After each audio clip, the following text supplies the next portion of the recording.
नमस्कार। आज हम कॉलिगेटिव प्रॉपर्टीज पर डिसोसिएशन और एसोसिएशन तथा वांट ऑफ फैक्टर को समझेंगे।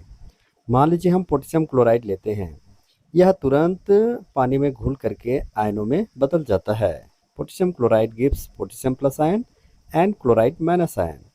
एक पार्टिकल से दो पार्टिकल बन जाते हैं, अर्थात पार्टिकल्स की संख्या बढ़ जाती है।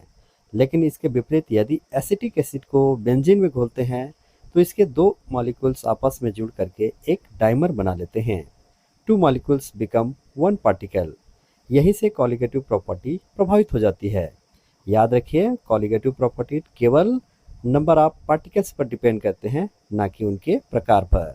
इसमें शामिल है relative lowering of vapour pressure, elevation of boiling point, depression of freezing point और ऑस्मोटिक प्रेशर।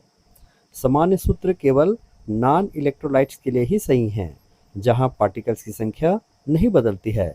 लेकिन यदि विलेय इलेक्ट्रोलाइट्स है, टूट जाता है या जुड़ जाता है, तो उसमें हमें करेक्शन करना पड़ता है और यही आता है वांट ऑफ फैक्टर आई। चलिए देखते हैं डिसोसिएशन की स्थिति में सोडियम क्लोराइड घुल करके sodium positive plus chloride negative ion बनाता है, अर्थात इसके एक मोल से हमें 2 मोल पार्टिकल मिलते हैं। इसलिए यहाँ वांट ऑफ फैक्टर आई की वैल्यू हमेशा 1 से ज़्यादा आती है, अर्थात पार्टिकल्स बढ़ेंगे तो कॉलिगेटिव प्रॉपर्टी भी बढ़ेगी। बात करें एसोसिएशन की स्थिति में, जैसे कि एसिटिक एसिड में, तो इसके जो 2 मॉलिक्यूल हैं that is combined to form a dimer, अर्थात 2 कण मिल करके एक बन जाते हैं। अब जो हमारे इफेक्टिव पार्टिकल्स भी वो भी कम हो गए हैं, इसलिए यहाँ पर वांट ऑफ फैक्टर आई की वैल्यू हमेशा 1 से कम आती है। पार्टिकल्स यदि कम हो जाएंगे तो कॉलिगेटिव प्रॉपर्टी भी कम हो जाएंगी। एक नियम याद रखिए, यदि सॉल्यूट टूटेगा तो पार्टिकल्स इंक्रीज होगा, तो वांट ऑफ फैक्टर भी इंक्रीज होगा, तो कॉलिगेटिव प्रॉपर्टी भी इंक्रीज होगी। और यदि सॉल्यूट एसोसिएट होते हैं तो पार्टिकल्स की नंबर्स भी डिक्रीज होती है, तो वांट ऑफ फैक्टर की वैल्यू भी डिक्रीज होती है और कॉलिगेटिव प्रॉपर्टी भी डिक्रीज होती है। तो इस पर मोलर मास पर क्या इफेक्ट पड़ता है?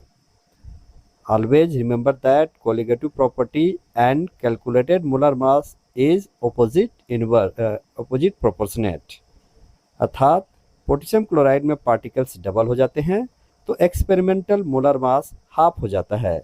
लेकिन एसिटिक एसिड में एसोसिएशन होने से एक्सपेरिमेंटल मोलर मास डबल हो जाता है। ये कोई एरर नहीं है, ये मॉलिक्यूलर इंटरेक्शन का एक एविडेंस है। आइए जानते हैं इनके डिग्री ऑफ एसोसिएशन, जिसको हम अल्फा से रिप्रेजेंट करते हैं। अल्फा बताता है कि कितना फ्रैक्शन रिएक्ट कर चुका है। जैसे एक जनरल रिएक्शन के उदाहरण लेते हैं, n molecule combine to form one complex.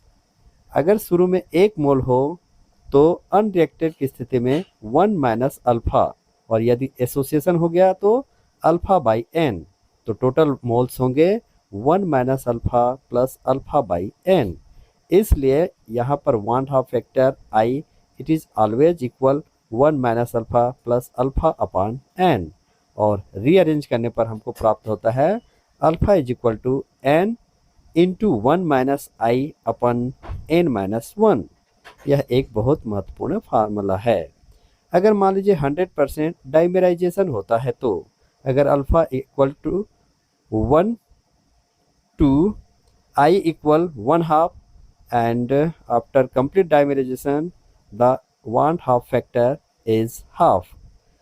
तो फाइनल अगर हम कंक्लूजन निकालें तो एसोसिएशन की स्थिति में van't Hoff factor is less than 1, dissociation की स्थिति में van't Hoff factor is greater than 1, और यदि उसमें कोई चेंज नहीं आता है, अर्थात ना तो एसोसिएशन होता है और ना ही डिसोसिएशन होता है, तो यहाँ वांट ऑफ फैक्टर की वैल्यू हमेशा 1 के बराबर होता है।